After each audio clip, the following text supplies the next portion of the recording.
Indira kitchen வந்து இந்திரா அம்மா பேசுகிறேன். இன்றைக்கி நம்ம என்ன பார்க்க போகிறோம்னா டீ கடை கச்சடாங்க. டீ கடை கச்சடா வந்து முட்டை இல்லாமல் எப்படி செய்யுதுன்னு வாங்க வீடியோக்குள்ளே போய் பார்க்கலாம். 250 ml பிடிக்கிற கப்பில் வந்து நான் 2 கப்பு மைதா எடுத்து வச்சுருக்கேங்க. இந்த கப்பில் 2 கப்பு மைதா, 1 கப்பு இந்த கப்பில் வந்து சர்க்கரை. இதை வந்து பொடி பண்ணிக்கிட்டு வந்துடலாம். இப்போ இந்த சர்க்கரையை வந்து இந்த மாதிரி ஒரு பாத்திரத்தில் போட்டுக்கோங்க. 2 கப்பு மைதாவுக்கு 1 கப்பு சர்க்கரை.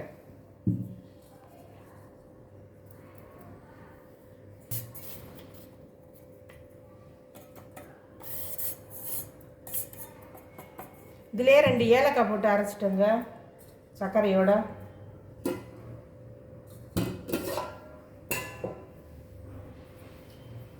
இப்போ வந்து 1 கப்பு சர்க்கரை பவுடர் பண்ணி வச்சுட்டோம், ஏலக்காயும் சர்க்கரையும்.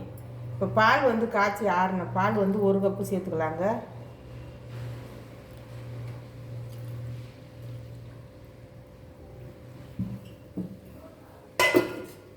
ஃபீட் பண்ணுறது எடுத்துகிட்டு வந்துடுங்க. இப்போ இது சர்க்கரையும் பால் போட்டாச்சு.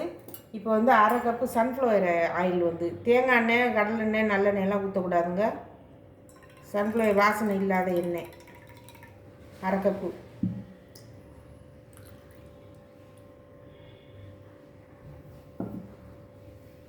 இதை நல்லா ஃபீட் பண்ணிக்கலாம். கொஞ்சமாக ஒரு சிட்டிக்கை உப்பு போட்டுக்கலாம். உப்பு இந்த அளவு போட்டுக்கலாம். இதை வந்து நல்லா கலந்துக்கலாம். ஒரு 5 நிமிஷம் நல்லா அதை கலந்துடுங்க. கலந்துட்டு நான் காமிக்கிறேங்க. இதில் வந்து பாதி மைதா சேர்த்துக்கலாங்க, ஃபுல்லாக சேர்க்க வேண்டாம். இப்போது பாதி சேர்த்துடலாம். 1 கப்பு மாவு அளவு சேர்த்துடலாம். சேர்த்துட்டு இதை நல்லா ஹீட் பண்ணி விட்டுக்கலாம்.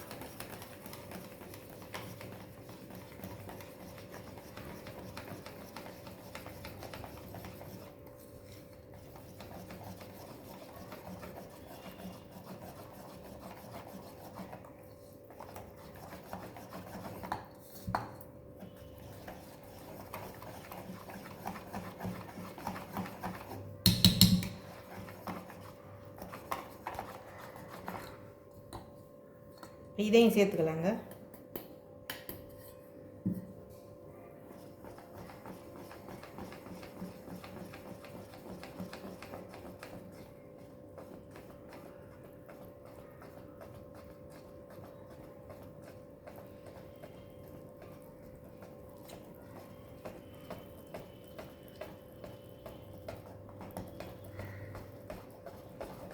இந்த டீ கடை கேக்கு செய்கிறதுக்கு ஒரே சைடாகவே சுற்றுங்க, ரிவர்ஸில் சுற்றாமல் இப்படியே சுற்றுங்க. நம்ம கேக்கு எப்படி செய்கிறோமோ அந்த மாதிரியே தான் சுற்றணும். இந்த நேரத்தில் வந்து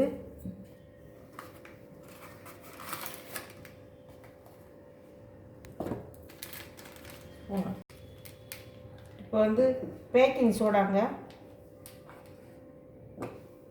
இது பேக்கிங் பவுடர் இப்போ எடுத்துருக்கிறேன். இதில் ஒரு 1/4 ஸ்பூன் சேர்த்துக்கலாம்.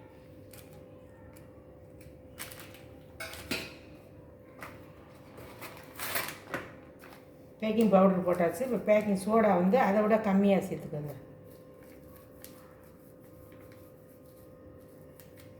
ஒரு 3 சிட்டிகை அளவு.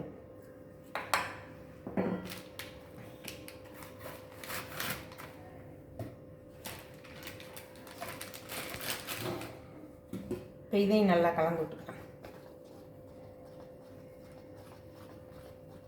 நம்ம எந்த வாயில் சுற்றுறோமோ அந்த வாயில் தாங்க சுற்றணும், கலக்கணும் மாவு.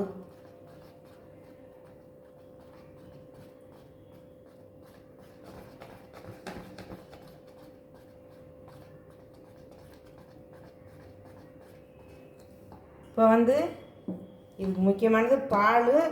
முட்டை சேர்க்காதுக்கு பதிலாக பால், இந்த வறுத்த பச்சரிசி மாவு. இது வந்து வறுத்த பச்சரிசி மாவு. இது வந்து 1 டேபிள் ஸ்பூன் ஃபுல்லாக போட்டுக்கிறேன்.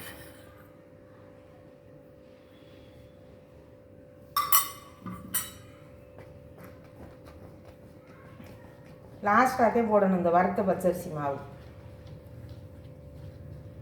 லைட்டாக நீங்கள் வறுக்காத மாவு இருந்தால் கூட லைட்டாக சட்டியை சூடு பண்ணிவிட்டு நீங்கள் வந்து லைட்டாக வறுத்து கருகாமல் வறுத்து எடுத்துக்கோங்க மாவு.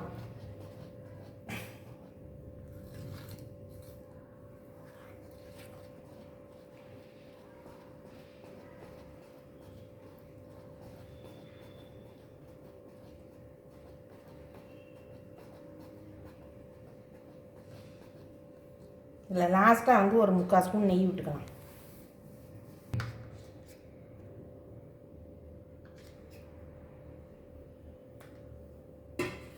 அவ்வளோதாங்க.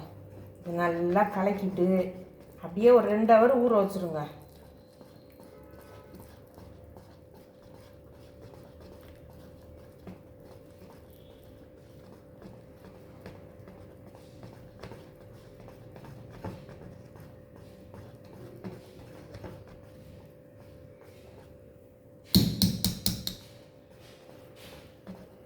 ரெண்டு ஹவர் நல்லா ஊறட்டுங்க. 2 ஹவர் ஊறட்டி நான் எப்படி செய்யுதுன்னு அப்புறம் காமிக்கிறேன்.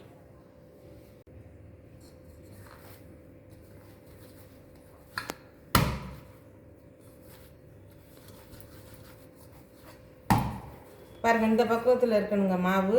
நான் கொஞ்சம் தண்ணியாக இருக்கும், ஒரு 2 ஸ்பூன் ரவை போட்டு பிசைஞ்சிருக்கேன். நீங்கள் அப்படி தண்ணியாக இருந்ததுன்னா கொஞ்சம் 2 ஸ்பூன் ரவை போட்டு பிசைஞ்சு ஊற வச்சுக்கோங்க. இந்த மாதிரி இருக்கணும் மாவு, நல்லா கெட்டியாக. கொஞ்சம் நேரம் ஊறட்டுங்க, ஒரு 2 ஹவர் ஊற வச்சுக்கலாம். வாங்க மாவை பார்த்து எடுத்துக்கலாம்.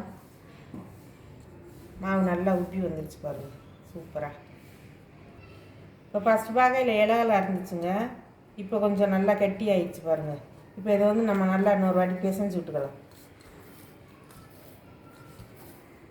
அழுத்தி பிசைய வேண்டாம், சும்மா இந்த மாதிரி நல்லா எல்லாத்தையும் சேர்த்து இப்படி ஒரு வாட்டி கலந்து விட்டுக்காங்க.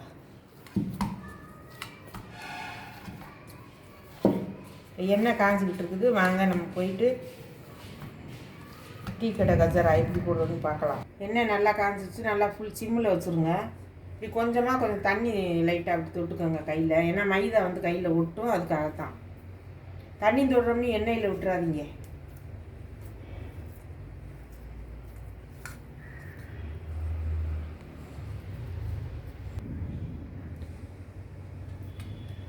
எல்லாம் சூட்லேயே போடுங்க.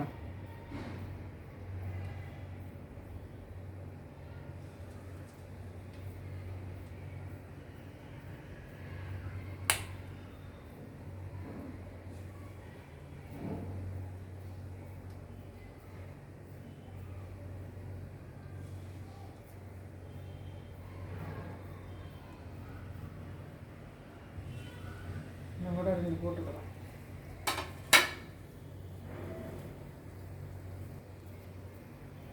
இந்த லெமனை விட கொஞ்சம் லெமனை விட கொஞ்சம் பெரிய சைஸாக எடுத்து போட்டிருக்கேங்க நான். உங்களுக்கு என்ன சைஸ் வேணுமோ அந்த பிரகாரம் போட்டுக்கோங்க. இதுவே உப்பி நல்லா பெருசாகவே வரும். ஃபஸ்ட்டு ஒரு 7 போட்டுக்கலாம். வேகட்டும் பார்க்கலாம். இப்போ பாருங்கள், நல்லா வெடித்து வருது பாருங்கள். ஒன்றா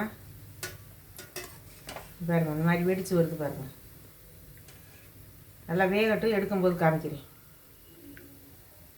எல்லாம் வெடிக்குது பாருங்கள். முட்டை இல்லாத டீ கடை கஜரா வந்து சூப்பராக ரெடி ஆகிட்டு இருக்கு பாருங்கள். இதெல்லாம் நல்லா வெடிச்சிருச்சு, மலர்ந்துருச்சு பூ மாதிரி. இப்போ பாருங்கள், முட்டை இல்லாத டீ கடை கஜரா ரெடி ஆயிடுச்சு பாருங்கள். சூப்பராக மலர்ந்து வந்திருக்கு பாருங்கள். அவ்வளோ சாஃப்டாக இருக்குதுங்க. ஒரு 2 இது வெடிச்சு போயிடுச்சுங்க தனியாகவே அப்படியே மலர்ந்து தனித்தனியாக வந்துடுச்சு பாருங்கள். அவ்வளோ சூப்பராக வந்திருக்கு, சாஃப்டாக இருக்குதுங்க. வாயில் வச்சா அவ்வளோ ஒரு அப்படியே கரைஞ்சி போகுது, கடிக்க வேண்டிய அவசியமே இல்லை போல், அவ்வளோ சாஃப்டாக இருக்குது. இதே அளவுகளோடு நான் சொன்ன மாதிரி பக்குவத்தோடு செஞ்சு சாப்பிட்டு பார்த்துட்டு எனக்கு கமெண்டில் சொல்லுங்கள். இந்த டீ கடை கஜரா வந்து எப்படி இருக்குதுன்னு எனக்கு கமெண்ட் பண்ணால் கண்டிப்பாக நீங்கள் சொல்கிறீங்க செஞ்சு சாப்பிட்டு பார்த்துட்டு. இந்த வீடியோ உங்களுக்கு பிடிச்சிருந்ததுன்னா லைக் பண்ணுங்கள், ஷேர் பண்ணுங்கள், சப்ஸ்கிரைப் பண்ணுங்கள், பெல் பட்டனை கிளிக் பண்ணுங்கள், எனக்கு சப்போர்ட் பண்ணுங்கள். நன்றி, வணக்கம்.